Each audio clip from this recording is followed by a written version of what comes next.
आज हम करने वाले हैं बैंक निफ्टी का प्रिडिक्शन कि कल मार्केट किस प्रकार से कामकाज कर सकता है। बैंक निफ्टी में कल कहाँ पर बाइंग आएगी, कहाँ पर सेलिंग आएगी, क्या इसका रेजिस्टेंस रहेगा, क्या इसका सपोर्ट रहेगा। तो ये टाइम फ्रेम हम देख पा रहे हैं 1 मंथ का टाइम फ्रेम है। सबसे पहले इस टाइम फ्रेम पर हम एक ट्रेंड लाइन खींच लेते हैं। ये ट्रेंड लाइन लगा दी हमने और ये ट्रेंड लाइन हम देखते हैं कि कहाँ का वर्क कर रही है। तो वर्क सबसे पहले अगर ये टाइम फ्रेम देखें तो यहाँ से हम कोशिश करते हैं कि ट्रेंड लाइन कहाँ पर जा रही है। तो ये ट्रेंड लाइन हम खींच चुके हैं मंथली बेसिस पे और कुछ इंडिकेशन लगा देते हैं मंथली पे। ये हाई है मंथली का और यहाँ सपोर्ट ले सकता है मार्केट कहीं ना कहीं इस जगह पर एक लाइन को ड्रा कर देते हैं। अब मंथली का ही हमने एक बेस बना लेते हैं, बीच का मिड जो हो सकता है इसका वो हम ड्रॉ कर लेते हैं। ये हमने 3 लाइनें ड्रॉ कर चुके हैं। एक अंदाज़ा है कि हम ये सबसे टॉप वाला है रेजिस्टेंस और बॉटम वाला है इसका सपोर्ट। अब हम एक ट्रेंड लाइन ड्रॉ कर चुके हैं मंथली बेसिस पे। हम इस टाइम फ्रेम को चेंज करते हैं, वो लेके आते हैं 1 वीक पर। तो 1 वीक पर हम देखने की कोशिश करते हैं कि मार्केट का सपोर्ट कहाँ आएगा, रेजिस्टेंस कहाँ आएगा और ट्रेंड लाइन कहाँ ड्रॉ कर सकते हैं। तो मंथली चार्ट पे हम जो देख रहे हैं कि ऊपर से एक ट्रेंड लाइन हम ड्रॉ कर सकते हैं वीकली पे। तो वीकली पर अगर हम एक ट्रेंड लाइन ड्रॉ करते हैं सबसे टॉप से तो ये 2 बॉटम में यहाँ कहीं मिल रहे हैं और हम लेके आते हैं इसको थोड़ा सा नीचे। तो एक ट्रेंड लाइन हमने ड्रॉ करी है यहाँ कहीं और नीचे से सपोर्ट अगर देखें हम सपोर्ट कहाँ कहाँ मिल रहा है। तो एक टाइम फ्रेम को अगर आप देखेंगे एक ट्रेंड लाइन और ड्रॉ करेंगे वो ट्रेंड लाइन समथिंग अगर हम देखें एक टाइम फ्रेम के एनालिसिस पे तो अगर यहाँ से देखें हम तो ये कहाँ कहाँ सपोर्ट लेती हुई दिखाई दे रही है।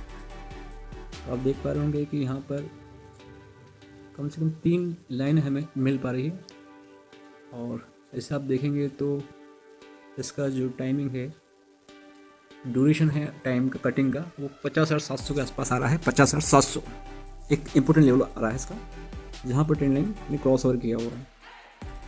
ठीक है, अब वीकली पे हम देख लेते हैं। जिस प्रकार से हमने 3 लाइन ड्रॉ की है मंथली बेस पे, इसी पे हम वीकली पे 3 लाइन ड्रॉ कर लेते हैं और लाइन का कलर हम चेंज कर देंगे। तो फर्स्ट लाइन हमारी जो रहेगी वीकली पर ये वाली होगी जो हम रेजिस्टेंस की तरह उसका उपयोग करेंगे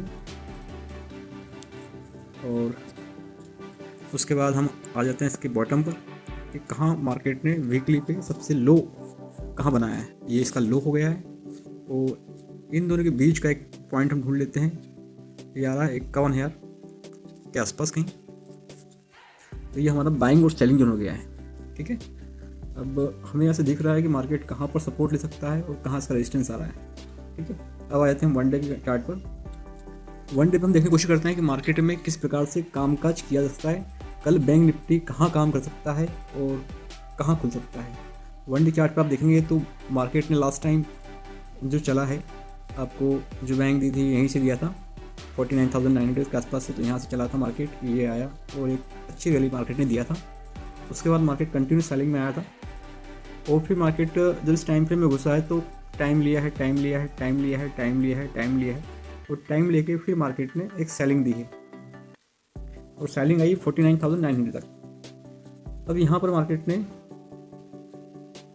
मार्केट जब यहाँ आया है तो एक वापस उसके पास बुलिश पोजीशन बनाया है उसने कि कहीं ना कहीं इस पोजीशन पर जो आपका है 49,900 के आसपास कहीं ना कहीं एक बड़ा सपोर्ट इसके पास है। जो मार्केट ने टाइम बिताया है इस जोन में, ये जोन में बाजार ने काफ़ी टाइम बिताया है।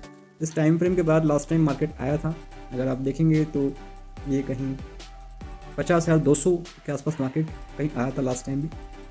और इसके पहले उसने यहाँ से देखेंगे तो कहीं बुलिश पोजीशन बनाया था, फिर यहाँ से भी ऊपर लोड गया था मार्केट, फिर यहाँ कहीं आया था, यहाँ से ऊपर लोड रहा है और फिर यहाँ कहीं आया है। तो यहाँ से भी आपको एक अपर बाइंग दिख सकती है। अभी बाइंग आपके पास अगर ये मार्केट कल खुलता है, ऊपर निकलता है एक 15 मिनट सस्टेन करने के बाद, तो एक अच्छी रैली आपको देखने को मिल सकती है 51,000 तक। आप ऐसा बिल्कुल मान सकते हैं। तो इस पर हम कुछ लाइंस ड्रॉ कर सकते हैं कि किस प्रकार से मार्केट और कहाँ पर सपोर्ट ले सकता है। तो एक छोटे टाइम फ्रेम में देखेंगे तो एक ये लाइन आ रही है, ट्रेंड लाइन को हम ड्रॉ करते हैं सबसे पहले। तो ट्रेंड लाइन हमारे पास जो दिख रहा है हमें मोटा कि समथिंग ये एक पॉइंट ये आ रहा है, इस पॉइंट से हम ड्रॉ करते हैं और ड्रॉ करके यहाँ कहीं इसको छोड़ते हैं। तो एक पॉइंट और आ रहा है जहाँ से हमने ट्रेंड लाइन खींची है कि मार्केट में कहाँ एक सपोर्ट की तरफ काम कर सकता है। ठीक है, कि मार्केट में सपोर्ट का एरिया कौन सा आ सकता है। तो ये मार्केट कहाँ सपोर्ट ले सकता है ये आप देख पा रहे हैं। उसके बाद हम इस टाइम फ्रेम को चेंज करते हैं और इस टाइम फ्रेम पे हम चले जाते हैं 1 वीक में, सॉरी 15 मिनट में। 15 मिनट में हम देखते हैं चार्ट को कि किस प्रकार से मार्केट में मूवमेंट कर रहा है एक टाइम फ्रेम के अनुसार। तो ये अपने 15 मिनट में आ गए हैं। उसके पहले हम 1 डे पे वापस से आते हैं और 1 डे पे हम चार्ट में जो लास्ट डे क्लोजिंग किया है मार्केट ने, ये अगर आप देखेंगे तो एक बुलिश प्राइस के साथ क्लोज किया है। और जो हमारी ट्रेंड लाइन आ रही है समथिंग 50,500 के आसपास एक इम्पोर्टेंट जोन होगा इसका। इस लाइन को हम थोड़ा सा चेंज कर लेते हैं और इसको चेंज करके हम इसको इस पैटर्न में चेंज करते हैं। तो 50,500 एक इम्पोर्टेंट जोन होगा आपके पास, इसका आप रेजिस्टेंस मान सकते हैं। और इसका आपका सपोर्ट आना चाहिए समथिंग 49,900 के आसपास।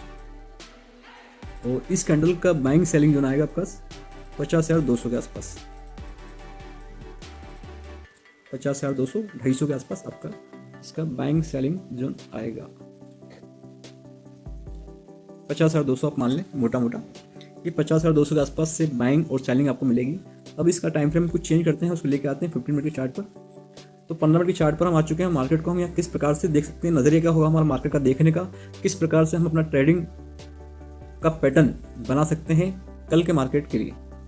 तो कल अगर मार्केट सपोज करें आप कि कल मार्केट फ्लैट खुलता है और यहीं से चलना शुरू होता है, यहाँ कैंडल बनती है, यहाँ बनती है, यहाँ बनती है, यहाँ बनती है, यहाँ बनती है, तो टाइम लेकर मार्केट सीधे सीधे सेलिंग में अगर आता है तो पहला टारगेट आपका होगा 49,900।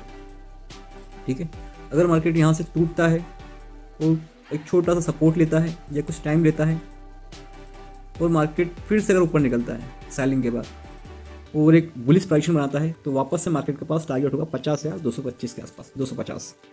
अगर मार्केट यहाँ से बाइंग पोजीशन में आता है और इस पोजीशन पैटर्न में मार्केट नीचे आता है, फिर सपोर्ट लेता है और वापस नीचे लेता है, तो आपके पास अच्छे टारगेट मिल सकते हैं। 49,600 तक पहला टारगेट आपके पास रहेगा। दूसरा टारगेट आपका रहेगा 49,300 के आसपास का। तो ये आपके टारगेट होंगे।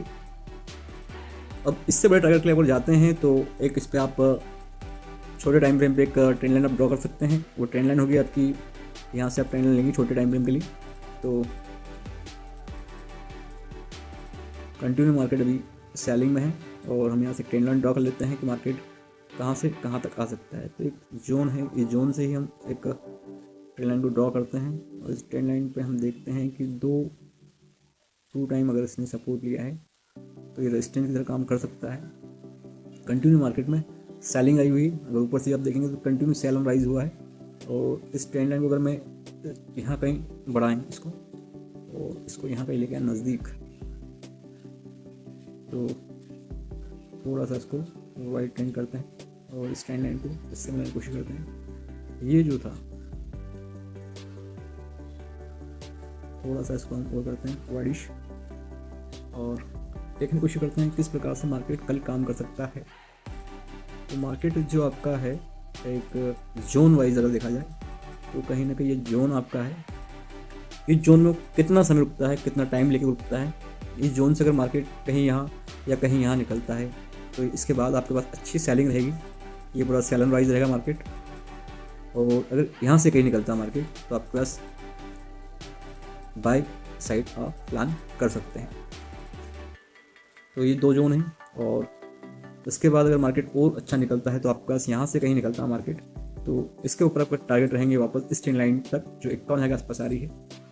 और मार्केट अगर इसको भी तोड़ के कहीं यहाँ सस्टेन करता है और इसको तोड़ता है तो 51,000 के ऊपर के टारगेट का रेजिस्टेंस भी आ रहा है बड़ा वाला जो आप देख पा रहे होंगे। ये 51,100 का 51,000 से 51,100 में का रेजिस्टेंस है। अगर रेजिस्टेंस मार्केट टूटता है तो यहाँ कुछ टाइम ट्रेड वो सस्टेन करता है, कुछ टाइम लेता है, रेजिस्टेंस पर टाइम लेके बैंक निफ्टी निकलता है तो आपके पास सपोर्ट की तरह काम करता है ये रेजिस्टेंस। और सपोर्ट लेकर रेजिस्टेंस अगर मार्केट यहाँ से निकलता है तो आपके पास 51,400 और 51,500 तक के टारगेट आपको देखने को मिल सकते हैं। ठीक है फ्रेंड्स, तो इतना आपको समझ में आ चुका होगा कि हमने कितना चेंजेस किया है कि मार्केट के कौन कौन से स्ट्रॉन्ग जोन है, कौन सा सपोर्ट आ रहा है, कौन सा रेजिस्टेंस आ रहा है। तो आप सबसे पहले गैप अप और गैप डाउन की कंडीशन में अगर मार्केट खुलता है, सपोज करें 50,500 के आसपास कहीं मार्केट खुलता है यहाँ कहीं, तो यहाँ पर आप कम से कम आधा घंटा या 15 मिनट कैंडल को बनने दें, सस्टेन होने दें। और अगर यहाँ से एक बुलिश प्राइसिंग साइड मार्केट जाता है तो आप बुल क्लिक मार्केट का रन कर सकते हैं, या 15 मिनट यहाँ कहीं मार्केट गैप डाउन खुलता है और मार्केट यहाँ सस्टेन करता है और सस्टेन करने के बाद एक बेरिश प्राइसिंग के साथ नीचे चलता है तो आप सेल ऑन राइज के लिए बैठ सकते हैं। तो ये दो कंडीशन है मार्केट की। और यहाँ अगर कहीं मार्केट खुलता है तो ये जोन है जो टाइम जोन हो सकता है मार्केट का, कि यहाँ मार्केट टाइम ले सकता है। तो दोस्तों ये जोन्स हैं आपने देख चुके हैं। आपको वीडियो पसंद आया तो लाइक कीजिएगा, सब्सक्राइब कीजिएगा और शेयर कीजिएगा, और प्रोत्साहन देने के लिए कमेंट जरूर कीजिएगा। थैंक यू, धन्यवाद।